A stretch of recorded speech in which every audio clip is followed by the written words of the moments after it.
over here by the Sally Port. Monday marked the 16th time Congressman Tony Gonzalez led a delegation to the southern border since taking office in 2021. We listened to the superintendent of the Uvalde School District, where he told me, the man is almost in tears, saying the school district goes into lockdown 3 or 4 times a week due to the smugglers coming through and these high-speed chases. The House Republican Conference is working towards a border security bill that a majority of its members can get behind. Some Republicans are divided about what the legislation should look like. Gonzalez is skeptical of proposals that he says would severely restrict the ability of immigrants to seek asylum. We asked him what he thinks realistically can advance in Congress. In April, the House is going to pass a series of border security measures.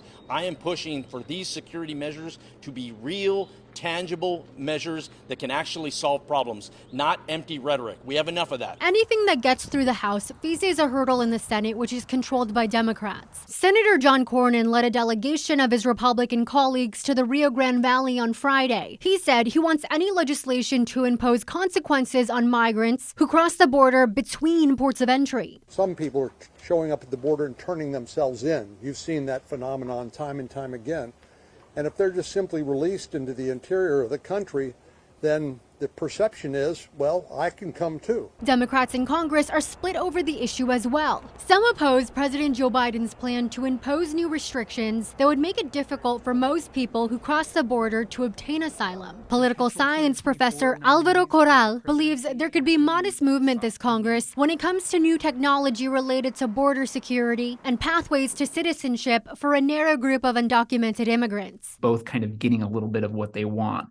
But in terms of like a major either asylum crackdown or a major, pathway to citizenship for many millions of people, I think both of those seem very unlikely. Last month, Democratic Congressman Henry Cuellar arranged for House Democratic leader Hakeem Jeffries to take a tour with border officials in Laredo. Cuellar tells us Jeffries recognized that technology at ports of entry should be improved to better screen vehicles for smuggled drugs. In Washington, Rina Diamante, Spectrum News.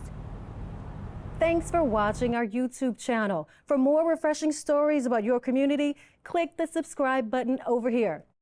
You can also download our Spectrum News app and tune in to Channel 55 on Dish and DirecTV to get live news coverage, weather updates every 10 minutes, and more. We'll see you then.